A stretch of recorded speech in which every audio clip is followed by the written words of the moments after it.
So today we're going to go through all the projects that are available to you, and later this afternoon or early evening, I'll post something. I haven't quite figured out how to get input as to which topics you'd like to work on. So this afternoon, Harry, Wayne, and I are going to be going through all the team surveys and assigning you to groups. We'll post your group assignment or your team assignment this afternoon, and at that time, your team can propose a project to work on.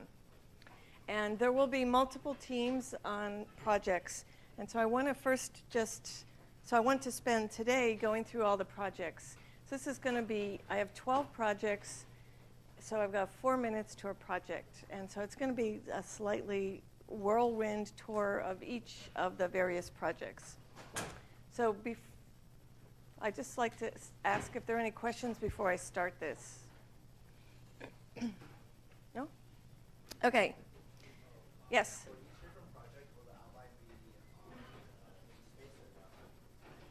For each project, basically I'm going to put my slides up, and I'll tell you where the data are, and then you to get started, basically. Other questions? All right, the first one's on indoor radon levels. So for each project, I'm basically going to give you a really brief introduction and tell you about the data very briefly, and then briefly give you the statistical question that you're going to be addressing in this project. All right, so the first one is indoor radon levels. If we take a look at this picture on the right, these arrows are showing different ways that radon can get into your house. Radon is a radioactive gas, and it's emitted from soil and rocks and water. And it can be safe when you're outside, but inside the house, the radon levels can have the potential to accumulate to unsafe levels. And the big question, as opposed to the statistical question, is should you have the air in your house tested? Okay. So the data to address this question are survey results where the target population are houses in the state of Minnesota. A sample of houses were taken, and for each of these houses, the radon was measured in the house, and you now have information about the radon level over a 2-day measurement period in each of these houses and the location of the houses in whatever particular county they are in the state of Minnesota. So the question is, how do we estimate the radon levels for the untested houses and decide whether or not a home should be tested? Okay, that's the first project. Second one is about spam. As you probably know, spam is unsolicited email, and there are spam filters, which are computer programs that go through and look at your email and try to scan the email and determine whether or not it's spam or regular email. And if they think it's spam, they reroute that email into a spam folder as opposed to putting it in your inbox. So spam filters can make two kinds of mistakes.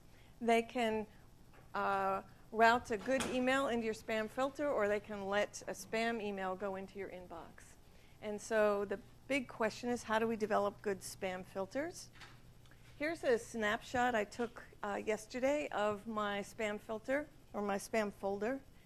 And you can see that right now, unfortunately, I just deleted earlier this weekend. I just deleted everything out of my spam folder. And you can see the things that are marked trash. The one fourth down that's not marked junk was actually one of the mistakes where an email that I had wanted to get was put in my spam folder. And on the right-hand side, it might be hard for you to tell, but for this particular message, it says, hey, my spam detection software thinks that this is spam, and the reason why is, and they give several reasons over here. And one is that the date is 3 to 6 hours after the received date, and other sorts of things that it looked at in the email message. And so basically, it scores an email message as to whether or not, if it has these particular characteristics, it gives it a score as to whether or not it thinks it's spam.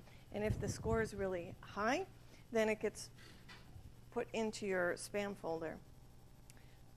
So how do we develop good spam filters? We start with data that's been hand classified as spam or regular email. I've got 8,000 email messages which have been made available by Spam Assassin. And there are 30 different derived variables from those spam messages, such as do they have HTML content in them, or are they plain text?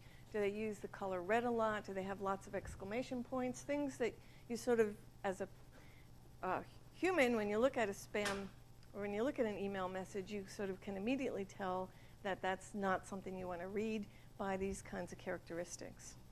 And so the more statistical question is, which combination of derived information, these various variables that I was just mentioning, make a good predictor for spam? Okay, so that's the next one. It's about traffic. Here on the Berkeley campus and in the College of Engineering, there has been an ongoing project called the Freeway Performance Measurement System. And they have a huge repository of real-time traffic data. And this project called PEMS collects data from thousands of loop detectors throughout the freeway system in the state of California. The loop detectors are those sort of hexagonal loops that are just under the surface of the freeway, and they take measurements of the counts of cars as they pass over them. So here's an example of, you can see each lane here has these loop detectors, and the cars come and pass over them, and they say in a 5-minute period, this many cars passed over this loop detector, and they also tell you what proportion of time was in that 5-minute interval was the loop occupied by a vehicle. Some big questions are something like, how do we predict the travel time based on the current congestion on a freeway and historical travel times? So people are interested in saying, I want to get from point A to point B. How do I get there? What's the best route? How long will it take? When do I need to leave? And based on the up-to-date congestion information based on these loop detectors and the historical times, you can get predictions of how long it might take you and what route to take. So the data here are those two measurements of flow and occupancy in these 5-minute intervals over a set of loop detectors for an entire week. So the question is, what's the relationship between flow and occupancy, and how does it change by time of day and day of week? And can we estimate speed based on flow and occupancy? Right, that's the third one. Fourth one's about junk mail. Junk mail, as you see here, generates 4 million tons of paper waste every year. More than half of the mail, unsolicited mail that people receive, is thrown out before it's ever opened. And the response rate to advertisements or solicitations in junk mail is less than 2%. So companies want to know how to figure out how to target their mailings. So rather than just send to a broad audience, how do they figure out who's likely to either buy their product or donate to their cause? So the data here are over 400 pieces of information, i.e. 400 variables, about the people who have received mailings from a mail campaign organized by the Paralyzed Veterans of America. So they did a mail campaign, and they sent their mail out to various people, and they have demographic information about them, as well as information about did they contribute and how much did they contribute. So the question is, which combination of variables best predicts whether someone will contribute or not? And which variables, if you know that they're a contributor, which variables best predict the size of the contribution? Because these mailings cost money, and you want to target those people who are most likely to give you more money than others. Next topic. Wireless geolocation. So most of you know about the global positioning systems, GPS systems, and they tend to not work well when you're located inside a building. On the other hand, many of us are carrying multiple wireless devices that emit and receive signals, such as this laptop here that I'm using to project. And there are access points in the building where we're located so that we can get online and access the internet. So recently, people have been looking into using these Wi-Fi access points as a way of locating these devices. So if there are multiple access points in a building and they're each receiving a signal from one particular device, then they want to sort of work backwards and pinpoint where that device might be located. That device might be connected to a person and the person needs help. It might be connected to a product and you need to find the product in a warehouse. Or it might be connected to a piece of equipment that you need to use in a hospital and you want to find it quickly. So the data are the signal strengths that have been measured from several different access points in a building for devices where you actually know the location. And the question is, how do we go about estimating the location of a device given its strength of the signal from the several access points when we don't know where that device is located? So in other words, you're trying to build a model based on information where you actually know where the device is and you know what the measurements of signal strength are. And from that, in the future, you want to go about locating an object when you only have the signal strengths. All right, next one is about space debris. Space debris are man-made objects in space that do not serve any useful purpose. These could be when some satellite is no longer used, when something breaks up in space. It can be as small as a chip of paint or as big as a booster rocket or a satellite that's no longer in use. And turns out there's a lot of debris in space. And the first known collision between an operational aircraft and a cataloged piece of debris was in 1996. There are basically two kinds of space debris.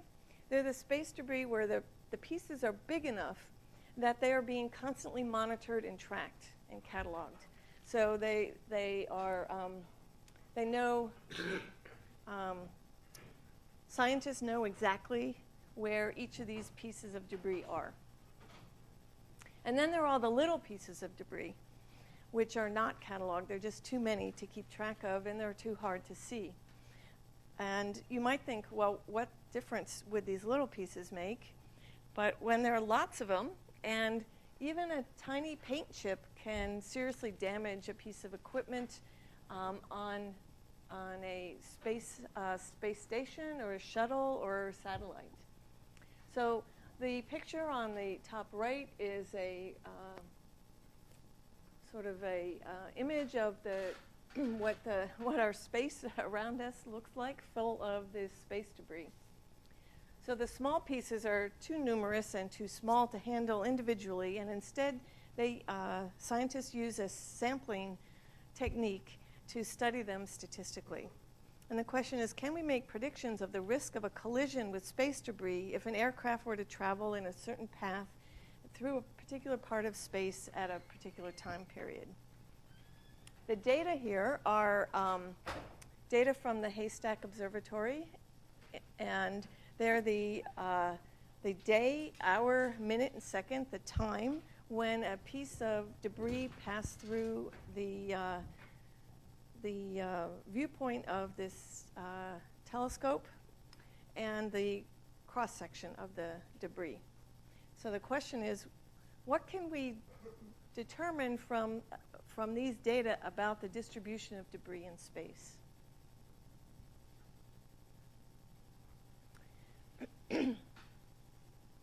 Next one is risky behavior. In the 1980s, there was scientific research that showed that the things that are personal behaviors, what we eat, what we drink, what we do, can play a major role in premature death. And our state health agencies have funds to target towards reducing risky behavior. So to assist the states, the Centers for Disease Control and Prevention had developed a survey, and a survey which they survey the entire United States population. So they have a set of core standard questions which they then make available to the states to help them in predicting their, or in working with trying to come up with programs to reduce risky behavior.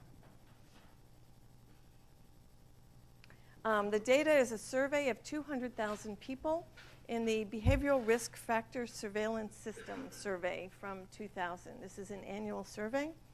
So the acronym for it is the BRFSS, and it's the world's largest ongoing telephone health survey system in the world. I said that already. And it tracks the health conditions and risk behaviors in the United States.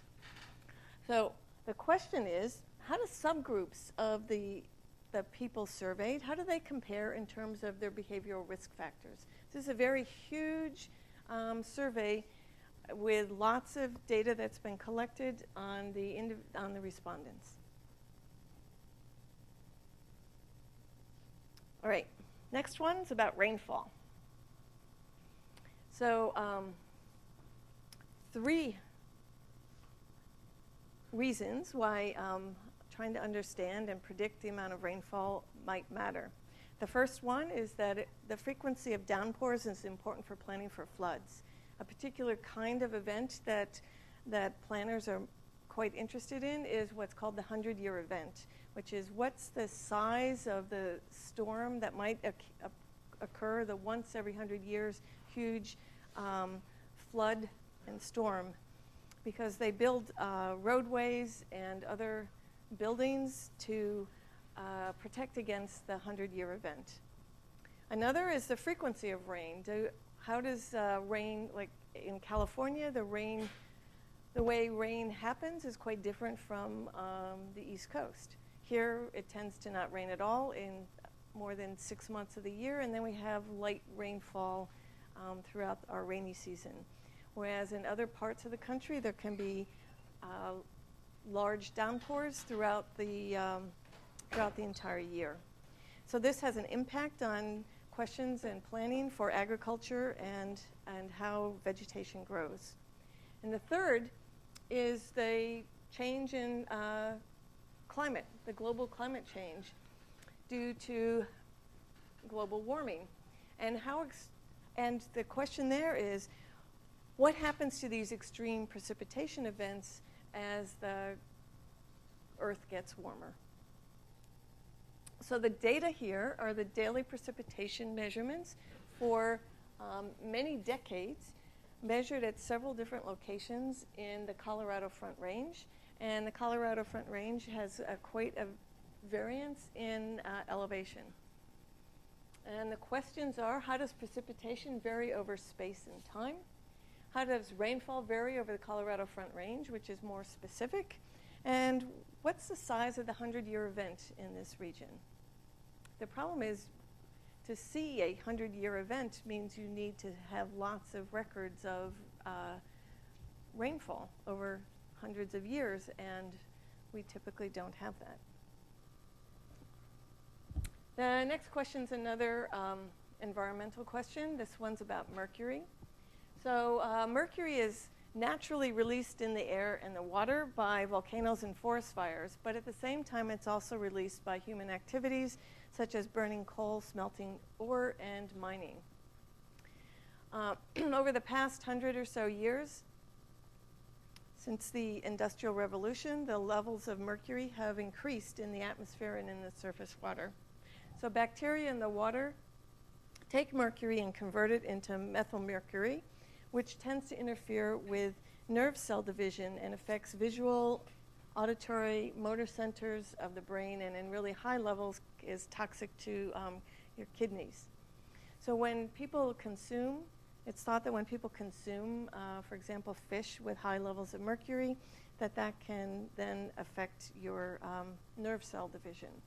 And a survey in the 1990s in the state of North Carolina found that residents in North Carolina had some of the highest levels of mercury ever measured in the United States. So the question is, how do we set safe limits on fish consumption if we want to control the amount of mercury that you might consume? So the data are the mercury levels for the fish caught in two rivers in North Carolina. This is a picture of one of those rivers.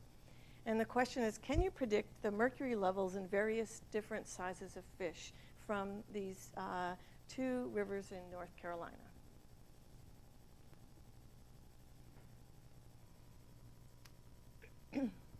New one, State of the Union address. The first State of the Union address was delivered by George Washington in 1790, and nearly every year after that, the President of the United States has delivered a State of the Union address. Not always in January. At one point, they were delivered in the fall. And one question in the text mining field would be, how do presidents differ from each other in terms of the speeches they give? So are presidents in a similar era speak about similar topics? Is there any kind of differentiation between parties? Is there any sort of common themes or threads through time that the presidents speak about? You might wonder, why is this, or how is this connected with statistics? Because these are the actual texts of the State of the Union address for the presidents since 1790. So we can take a text and turn it into the kind of data that we might want to analyze. And one way to do this is by using what are called word frequencies or word vectors. And that's where we take all the unique words that all of the presidents have spoken in all of the State of the Union addresses since 1790. And then we go through every speech and we come up with what are called word counts or word frequencies. So it's, for example, the word country is undoubtedly in the State of the Union address from at least one of the presidents. And so that would be one of the words in this big dictionary, if you will. And so we might then, for every president's speech, we would say, okay, how many times did George Washington use the word country in his speech? What proportion of the times did he use the word country in his speech? And so that way we get this huge word vector for each speech, and they are frequencies of the occurrences of different words. So you lose something here in terms of juxtaposition of words and use of like long sentences or other types of grammar. But what you do gain is a way of analyzing the speeches from a quantitative perspective. So the question is, how do we compare the text of the speeches and how similar are these addresses to one another? And now similarity is based on these huge word vectors. All right, next one is about web caching. When you use a search engine, and here are 4 different possible search engines, when you go and you type something into the little query box, the search engine doesn't go off to the real web looking for web pages that match what you're looking for. They have previously trawled or crawled throughout the web and saved copies of all of the web pages that it can easily get its hands on. And so it's that repository that it looks through to then recommend that you go and visit these different sites. So these search engines need to constantly be keeping their cache of all of these websites fresh, so that when it makes a recommendation that you visit this site and you go to visit the site, the content's the same as when they made the recommendation. So the question is, how often should they be going out and looking at all the sites to see if there's a change? If they go out too often, that can be really time consuming and get bogged down and cost a lot of money, and it's not necessary if there aren't changes to the websites. If they don't go often enough, then their searches are stale in that they're making recommendations based on pages that either no longer exist or have been changed. So the data here are a collection of different websites, where for these websites, for a particular time period, they went out and checked whether the web pages had been updated or not at regular intervals. So the idea is to try and get a sense as to when pages typically change. So for example, if you think about it, you know some pages change really frequently, like news pages. Other pages rarely change, like a professor's page might change a couple times a semester when they update things for the new courses that they're going to teach or a new paper they've published. So the goal here is to, given a new website, to try and address how often you would recommend revisiting that website to get a new copy of it to put in your cache for web search use. So that's web caching. Butterfly ballot is the butterfly ballot, most of you probably know, was used in Florida in fact, just in one county, in Palm Beach, Florida, in the 2000 U.S. presidential election. It's a ballot that has names down both sides, and then down the center is a column of punch holes for selecting one of the candidates from either side of the ballot. This ballot was used in Palm Beach County in the election day. It was the election day ballot, not the mail or absentee ballot. And it's alleged that voters mistakenly voted for Buchanan rather than Gore because this ballot was so confusing. Here's a picture of it. You can see that there are candidates on both sides, and their arrows pointing to the column in the center where you select. You see right there is Pat Buchanan from the Reform Party on the top right. And then Al Gore, Democratic Party, is right below him. And so people were saying that they got confused because Gore was the second down on the left, that people then punched the second little hole in the center. But that second hole actually corresponds to Pat Buchanan, not to Al Gore. It's the third hole down that corresponds to Al Gore. So it's been said that a lot of people complained afterwards that they meant to vote for Al Gore, but instead they had wound up voting for Buchanan. And so what difference would this make? So how many votes can we predict? The ballot box is confidential. And so was the butterfly ballot actually responsible for this mix-up, for the large number of votes that Buchanan got in Palm Beach County, or is it an anomaly that does happen in voting in counties throughout the United States? As you know, there can always be that one large value that just happens by chance. Or if you think that that's not the case and that people incorrectly voted, how many votes can you estimate were incorrectly cast? So the data here are at the precinct level. And there are vote counts for all precincts in the state of Florida, as well as South Carolina and Illinois. And also the absentee vote totals. So the question is the Buchanan vote in Palm Beach County an anomaly, or could it have reasonably happened? All right, so those were all 12 projects. They went by pretty quick. Do you want me to just go through them once just to see them all, or are you guys set? You're good? Okay. All right, so so now I just want to go through what the project's going to be about and what the expectations are for the project. So essentially, each one of these projects is is going to have a roughly similar format. There will definitely be slight differences from one to another.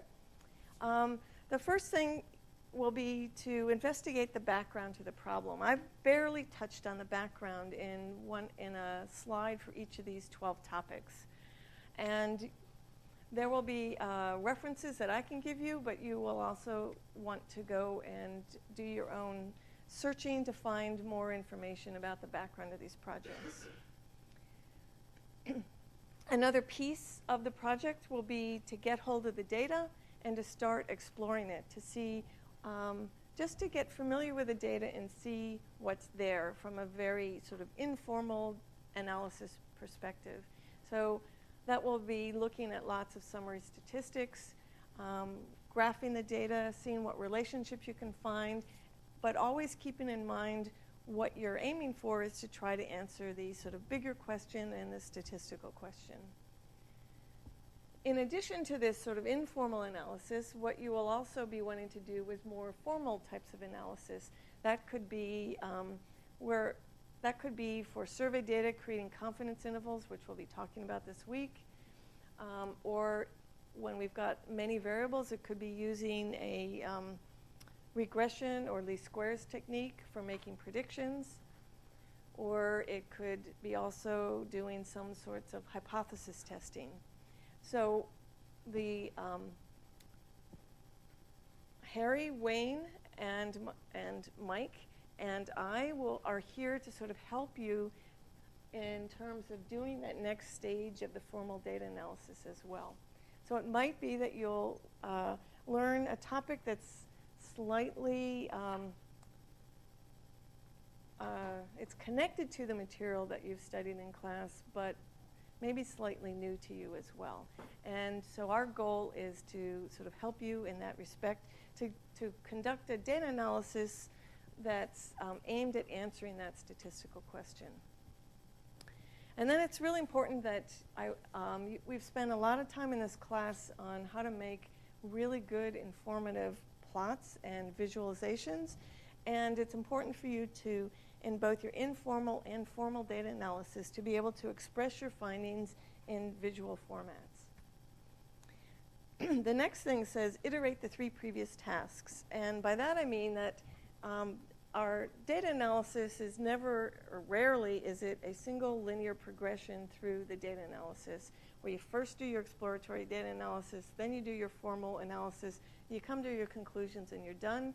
Usually, your formal analysis might trigger a new thought. You go back to the exploratory phase, you look at your data some more. That might trigger a new approach to the formal analysis, and there's some amount of iteration here. And especially with graphs, there's usually, as you already know, there's lots of iteration between you make these rough plots. They give you ideas, so you make different plots. And then finally, you want to make your plots carry the most amount of information possible while still giving a clear vision. And so that has a few iterations as well. You'll want to compare your results to other published work in the field and discuss the limitations and draw conclusions from your analysis. So I will provide a template for all of these different pieces, but that's basically the whole project in a nutshell. So what are the actual deliverables for the project? There are 2 basic things. One's a poster and one's a paper. The poster is, I'll provide a template for that. We're going to have these, the regular large posters, which you will need to print out in advance of the poster session. There's going to be a poster session on Wednesday, December 8th at from 9 to 10 in the Student Learning Center. And every team member will be there. We will be circulating around, asking you questions about your poster, and each person will need to give a short, literally 1-minute answer to a question that one of us might ask. In addition to that, the poster session will be cut into 2 pieces where half of you will be standing by your poster and the other half will be circulating around, and it'll be also your responsibility to visit a certain number of posters and ask questions and give input, feedback into people's poster presentations. So that's the first piece. The second is a paper, which I have said 5 to 7 pages of text plus figures plus code. So it's not a really long paper. 5 pages is fine. And that's sort of, we'll have the various pieces that I mentioned in the previous slide, the background, exploratory, formal analysis, lots of visualization, and drawing your conclusions and relating it to other work. And the paper will be due at the time of the poster session. So to help you with your project, there are going to be weekly intermediate deadlines. And so far, I have one, determined one, and that's for this week. And so for this week, we will put together the team assignments, and you will choose a topic, and the topics will be agreed upon. So we need some sort of process where you put in your preference, and then we agree. There might be too many teams for one, and so you'll need second preferences, et cetera.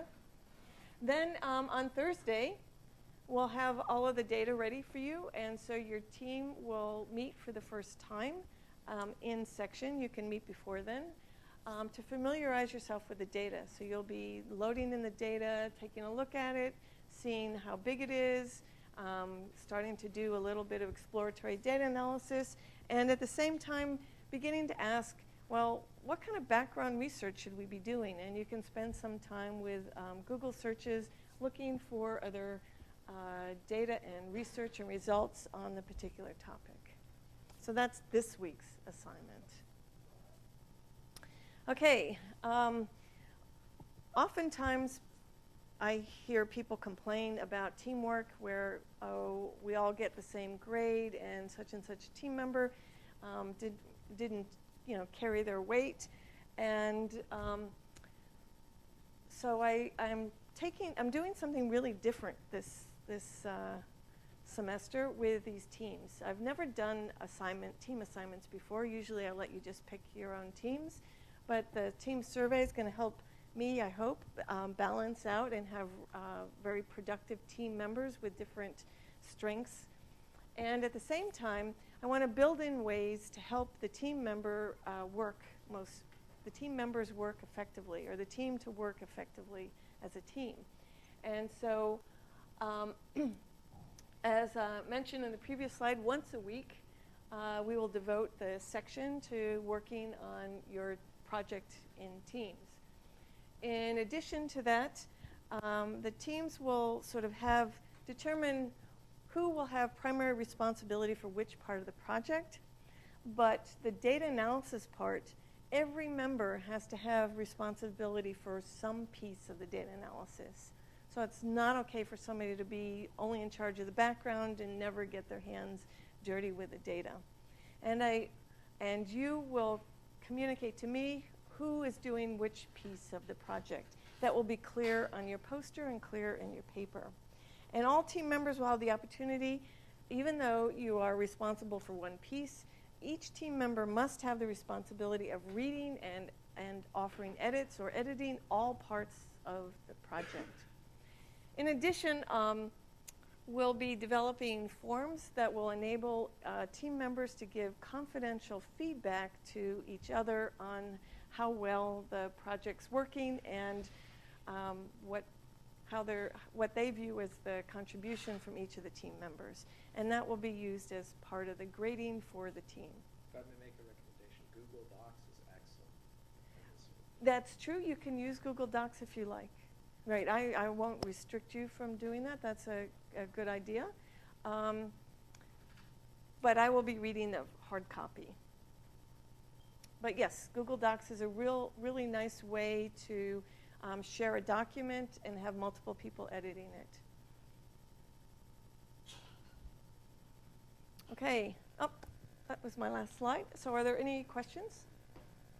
So if right now you already have an idea as to what project you really want to work on, even though you don't know what team you're in yet, I will, I'll entertain requests. So if you want to come forward and put your name on a list of something that you really want to work on, we'll possibly use that in the team selection, but not necessarily. I'll do my best. But. All right.